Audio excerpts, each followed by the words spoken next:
So I've been meaning to make this video because I've been seeing Overwatch League put out a forum for fans to give feedback about last season. They've done this for players and staff and GMs and whatnot as well.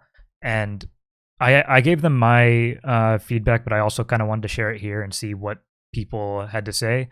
I think I had a lot of suggestions that objectively would have helped the league, and I think I had some that are more my opinion, and I'm not sure how people feel about them. So I kind of wanted to see people's reactions to those as well. But this will be ordered from things that I think objectively would have been better for the league to things that are more subjective. And I'm also going to try and keep away from suggestions that are very obvious, just like fixing the game or making things more balanced or whatever that is. Overwatch League doesn't have control of those, so it's not something I'm super keen on bringing up. The other thing is obviously my experience for last season was being on Houston, and I'm trying to make these suggestions without having that in mind. Personally, I've come to terms with our result and stuff like that, so I'm not really too concerned about that or salty about anything like that. It's more like I'm going to have some implicit bias just from being on a team, and with that said, like I do think that I can kind of look past that and see things for the better of the league.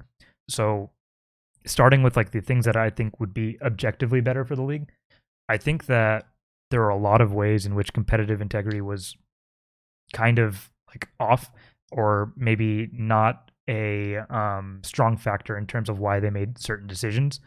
So for that, I think that NA had I don't know exactly how many times the APAC teams played each other, but for NA it was either 2 times or 1 time, and I think that the difference between playing, let's say, Vancouver and London twice, and whatever it is, Florida and Paris, or whatever that kind of schedule looks like, versus playing Shock, Houston, Dallas, Atlanta, Gladiators twice. Like, there are teams that had to go on both ends of that spectrum, and I think it's crazy that you can have so much variance in terms of how many wins you get, especially in a really short season where there's only 16 matches. That's a lot of variance if you're getting 2 free wins or 4, 5 free wins, 6 free wins, whatever it is. And I'm not trying to be disrespectful by calling them free wins, but there's a very clear difference in the strength of schedule between those two extremes. So with that said, I think that the number of matches should have just been increased per stage. I don't think that the bye week every stage was particularly effective in terms of dealing with burnout or whatever. Teams just scrim on all of those weeks, on all those days during the bye week rather, and it actually caused more issues personally, in my opinion, than it solved. So with that said, like, one of those issues was, I don't think it made sense that some teams didn't have to play in the first week of multiple stages, and they just got to watch the meta play out and weren't tested in terms of adapting. And some teams had to play almost every week, or like 3 of the first weeks or something like that. It wasn't even throughout the season. I know that on Houston, we played in the first week 3 times and didn't play 1 time. And I remember feeling so much less stressed when we didn't have to play that 1 time, because part of the stress of that first week is testing your adaptation and being confident that your meta read is correct. And when some teams don't have to do that much during the season, it felt very, I guess, just obviously unfair. There were things that people picked up on, like Washington had a hard time adjusting to the first week of certain patches, but I think that they actually missed 2 first weeks, so they were able to just watch the meta play out and then play in the the upcoming weeks. So I think that things like that should be ironed out. I think so. More matches per stage, more more evenness in the schedule, whether that comes from adding more matches to every tournament cycle, and then making sure that everybody is playing in that first week, because I don't think that avoiding the first week, like, yeah, I understand that the league has like good intentions with giving bye weeks, but they never actually mean too much during the course of the regular season, just because so much is happening during those bye weeks that you can't really afford to take time off. The meta just evolves quite a bit, and also, sometimes you're having to weigh whether you take time off. You might be giving your team a disadvantage by taking some time off and then trying to catch back up, or you might be helping them stave off burnout. But it's always a risk. So I think that because a lot of the teams just felt like it wasn't worth giving time off during the bye weeks, it's just worth. It's probably just worth like having scheduled time off after each tournament and then not having bye weeks during each stage in general. So, with all of that said, I think that the last issue I would have solved with in terms of like the competitive integrity side of things would be, I think that every tournament should have had opponent selection, and especially last year when they didn't have these suggestions that I have in place, having a schedule where you play, let's say, Atlanta and Gladiators versus another team playing Vancouver and London. I keep using these as examples, but they're the obvious examples from last season. It's very obvious that like you have a two very different strengths of schedule, but you're still seeded in tournaments, except for the end of season tournaments, the end of season playoffs rather. You're seeded in every tournament just based on your win loss.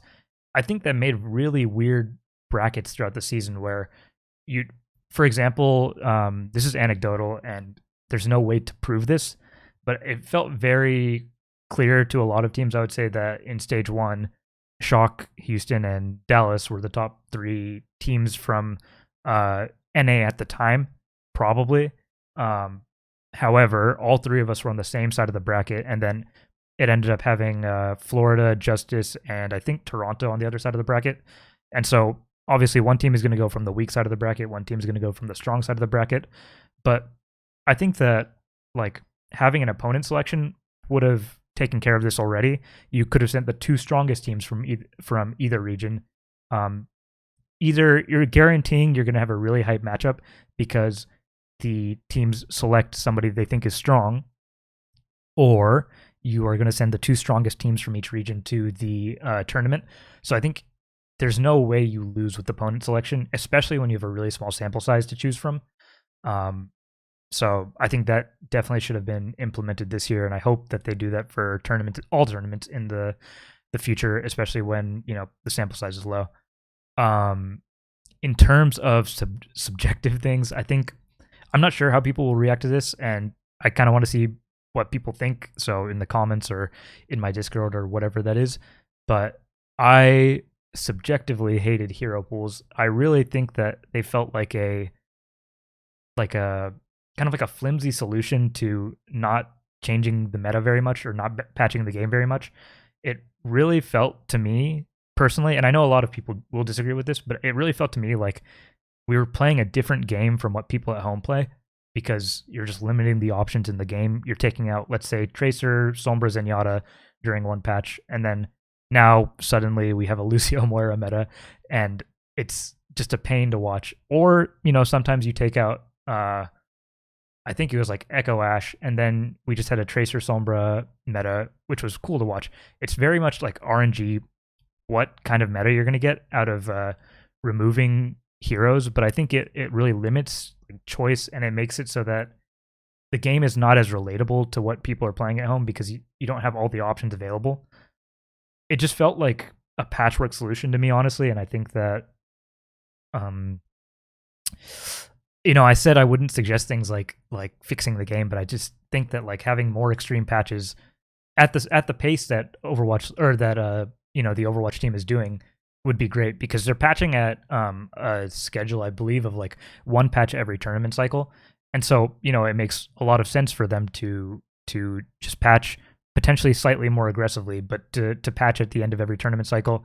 And then you have a new meta every tournament without having to force hero pools, without having to potentially remove all of the counters to Echo, and then suddenly Echo is super OP or stuff like that. So I think that it makes the most sense to approach it that way rather than to just kind of like, I don't know, kind of unnaturally force hero pools. So that's kind of my thought on hero pools, and I hope that they're not a part of Overwatch 2 unless they're a part of the core game, or there's some sort of pick ban. If there's like a strategic reason behind it, then I think it would make more sense. But right now, I think that the game is really unrelatable when hero pools are around, and it just feels, why does somebody who loves watching good Tracer play have to watch the game when Tracer doesn't even exist in the game anymore, right? It just kind of gives people a reason to kind of like feel disconnected from the game that they're watching.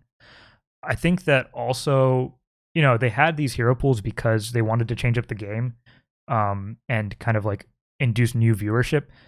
I remember I looked at an esports charts kind of graph for this season. It matched all the previous seasons where the viewership peaks at the beginning and then slowly declines until the playoffs. And there didn't seem to be like valleys and troughs, or peaks and valleys rather. Valleys and troughs are the same thing, but it didn't seem like there was like a rhyme or reason whether hero pools were in there or not. It just seemed like it will decline naturally until you have a very hype moment. So I don't think hero pools necessarily solved that issue. And maybe they did freshen up the game a little bit, but I think that, I don't know. I think that personally, it feels like you're not playing the base game, and I don't think that pros should be playing something different to what people are playing at home. But obviously, this depends on Blizzard patching aggressively. They're patching at a good frequency, but they just need to patch more aggressively, I would say, in order to force meta shifts. But I think that would be significantly better than forcing hero pools.